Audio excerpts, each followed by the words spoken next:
Hola gente, empezamos una clase de lengua española. A por ello. Sean todos bienvenidos. A partir de ahora nosotros vamos a aprender un poquito más y cada vez más de la lengua española. Mucho gusto en tenerlos aquí conmigo. A ver, senhoras e senhores, vale, que vamos trabalhar hoje?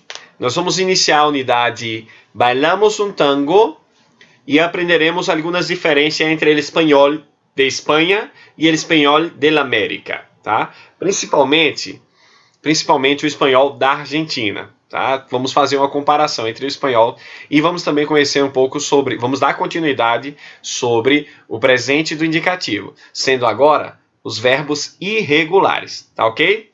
Então, todo mundo junto aí nessa atividade, por favor, peguem seus livros para que possamos começar a nossa aula, tá ok? Então, vamos lá. Primeira diferença que a gente vai notar aqui no nosso material é sobre algumas palavras. Por exemplo, a palavra moço, Páscoa, zapatilha, pollera e assado. Moço, moça, o moço é um jovem que ajuda em um trabalho, qualquer tipo de trabalho, tá? É um ajudante. Moço, na Argentina, é garçom. Na Espanha, moço é um ajudante, jovem ajudante. E garçom na Argentina, moço, vale? Na Espanha, garçom é camareiro. A palavra Páscoa, ela vai de um período entre o Natal até os dias dos Reis Magos, tá? Dos dias dos Reis. E a Páscoa é a Semana Santa para os argentinos, como assim para o Brasil. Sapatilha é um sapato para um sapato calçado confortável para uso informais. Já na sapatilha é um calçado resistente para a prática esportiva, uma chuteira. La pollera ou pochera é uma mulher que vende galinhas na Espanha. Já na pochera é uma vestimenta, uma saia feminina. O assado é uma carne assada no forno. Já na Argentina, o assado é uma carne assada na brasa. Então, olha só. São 21 países, 500 milhões de pessoas. Cada região tem o seu costume, tem a sua habilidade, tem a sua variação linguística, tem a sua cultura, tem os seus costumes linguísticos. E todos os dias a gente vai ver isso. Vamos ver isso nesse vídeo que eu preparei para vocês, tá? É um vídeo que eu fiz com o maior carinho para tentar explicar a vocês algumas dessas modificações. Bom, qual vai ser a nossa primeira variação? É a pronunciação da letra C, tá? A letra C e a letra Z, na Espanha, ela é pronunciada como interdental. Eu digo cinco. Vocês já devem ter percebido que muitas vezes, quando eu pronuncio cinco, cerro, eu pronuncio com os dentes, a língua entre os dentes. É o interdental, como na Espanha. Já na América, se fala cinco, como um som de S, tá? 50, zero, tá? Zero. Vamos ver aqui um nativo pronunciando para que vocês consigam entender melhor, tá bom?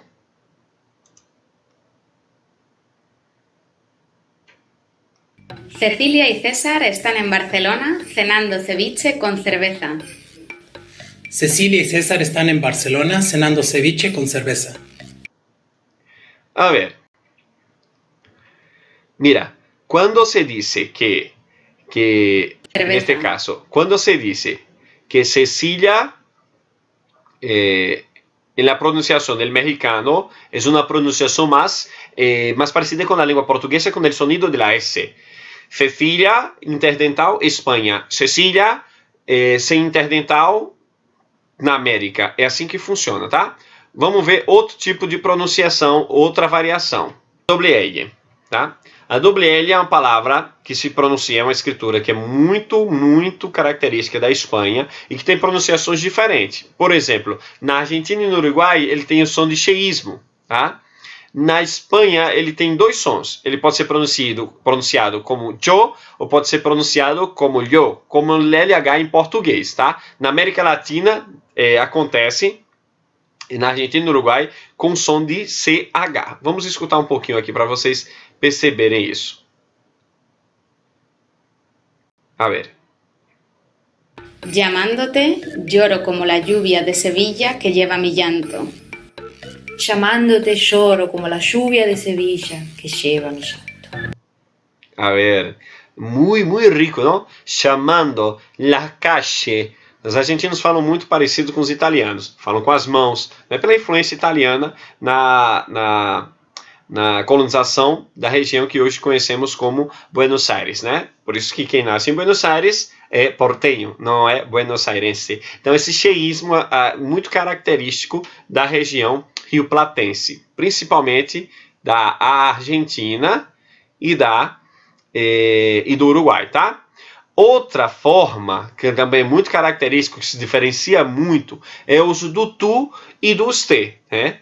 Informalmente é comum você utilizar o pronome tu na Espanha. Seu correspondente formal é usted, e é menos usado. Na Espanha, uma forma do plural correspondente para o pronome é vosotros, informal, e ustedes é o formal. Na América, é totalmente diferente. Não ocorre a mesma coisa. Se diz ustedes para dois contextos, formais quanto para o informal. Tá? Vamos ver algumas orações agora.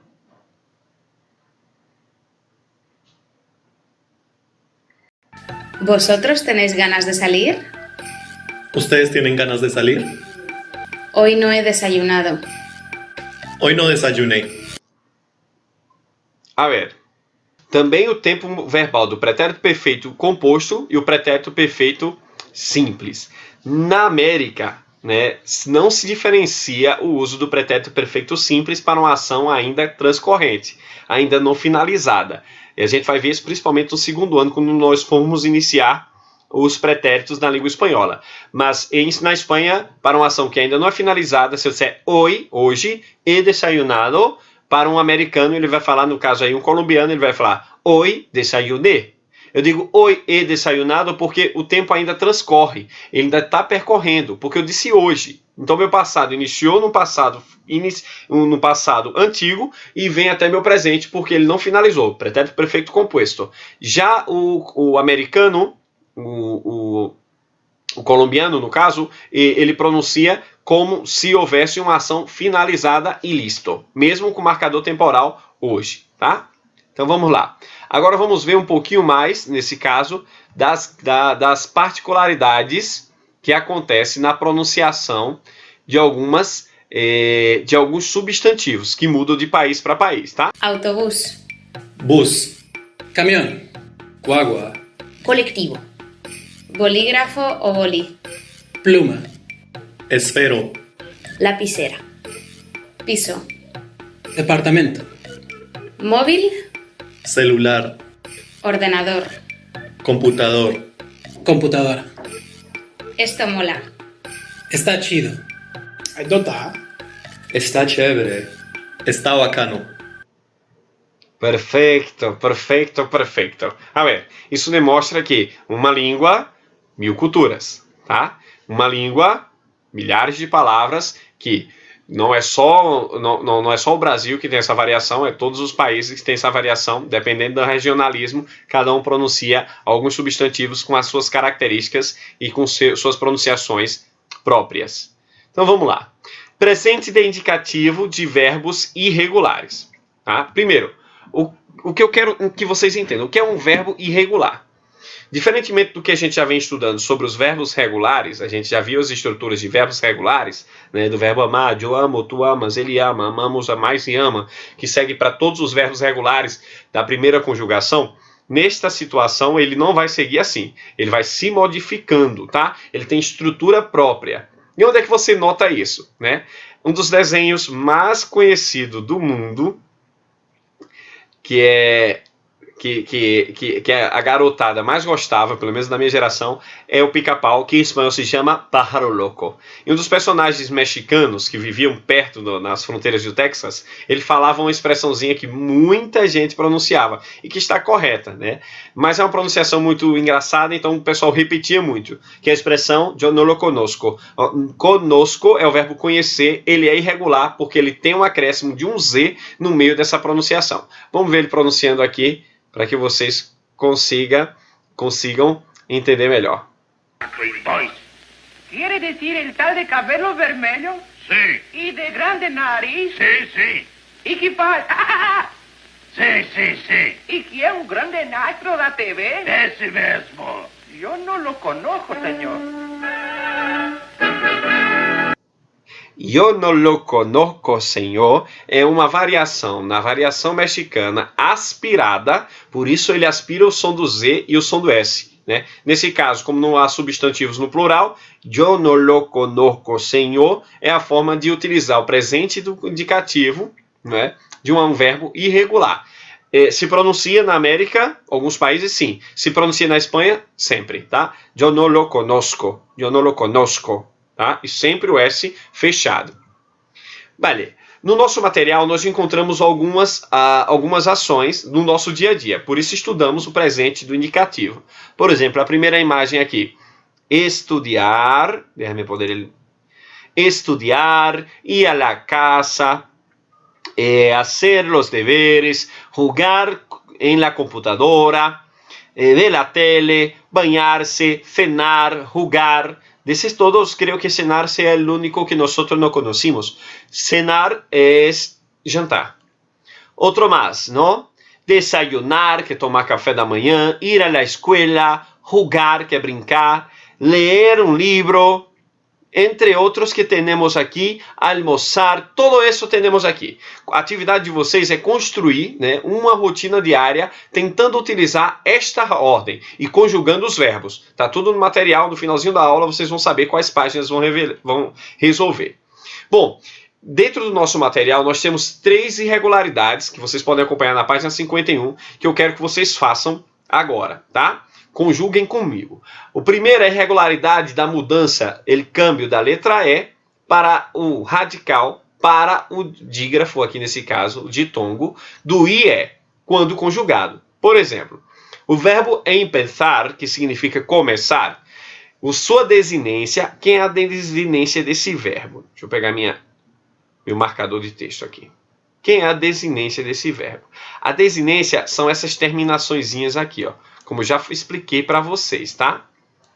São essas senhorazinhas aqui, terminaçõezinhas aqui, que são as desinências, tá? As desinências, am, as, amos, tá? Todas elas são regulares, elas permanecem regulares nesse tipo de variação da letra E para IE. E que acontece apenas, não acontece na verdade, no plural, nós outros e vós outros, tá? E ele não acontece. Esses verbos no presente do indicativo sempre vão permanecer regulares. Então vamos lá. O verbo empezar, ele vai mudar do E para o IE, do ditongo, vai acrescentar o ditongo nessas palavras. Ó. Empezar. O verbo é empezar. Yo empiezo, tu empiezas, ele empezás. Isso é vosotros. Aqui um argentino se comunicando. Vos empezás. Ele empieza, nosotros empezamos, empezáis e empiezan. É assim que funciona. Do mesmo jeito para o verbo preferir, yo prefiero. Vale? Tu prefieres. A desinência permanece igual ao verbo regular. Vos preferís. O argentino vai falar assim para vocês. Vos preferís. Ele prefere. Nosotros e vosotros sempre regular. Nesse caso, preferimos, preferís e prefierem. Tá? Segunda regrinha e segunda alternância. Acontece com verbos que têm a letra E. Gente, no finalzinho, ó, outros verbos que apresentam mesmas características esses daqui de cima. Ferrar, que é fechar, entender, preferir, e ervir, que é ferver. Então, outros verbos, outras irregularidades, é quando eles têm a letra E e substituímos na hora de conjugá-lo para uma letra I. Sua desinência permanece igual, mas ele vai mudar o seu radical. Então, pedir. Yo pido, tu pides, vos pedís. Ele pide, nosotros sempre regular, vosotros sempre regular. Pedimos, pedis e pidem. Do mesmo jeito que o verbo pedir e seguir, conjugamos o verbo medir e elegir, que é escolher, tá? Aqui são os mais utilizados. Outra variação que acontece muito comum é a mudança do O, do radical, para o E quando conjugamos, tá? O ditongo, o E. Aqui eu tenho o O e conjugamos o E. Então, por exemplo, o verbo dormir e contar, eles são verbos que são irregulares no seu radical. Eu não digo eu durmo, eu digo eu duermo, tu duermes, vos dormis, ele duerme. Dormimos e dormis sempre regular, sempre regular. E ellos, ellas e ustedes duermen, tá? Contar, eu cuento uma história. Tu cuentas, contás. Cuenta, contamos, contais, regular e cuenta. Do mesmo jeito, essa irregularidade, ela vai funcionar para o verbo poder, sonhar, colgar. Colgar é um verbo bem interessante. Colgar pode ser colgar o telefone, eu posso colocar, guardar, pôr o telefone no gancho, ou colocar alguma coisa, tá? Tudo que eu vá colocar e colgar. Mesmo que eu vá desligar o telefone, eu digo, estou descolgando o telefone, mesmo que seja um celular. O verbo, ele tá tomando outra dimensão, no caso da sua função. Ele não modernizou, ele não existe um verbo moderno para a ação de guardar o telefone ou colocar alguma coisa, tá? O verbo sonhar, eu sonho, tu sueñas, ele sonha. Sonhamos, sonhais e sonha, tá? Essa é a função desse verbo. Aí eu tenho um verbo bem interessante, que é o verbo rugar. Rugar é um verbo jogar, significa brincar, tá? Olha, brincar em espanhol, a palavra brincar existe da mesma forma que em português. Mas só que ela tomou uma outra conotação.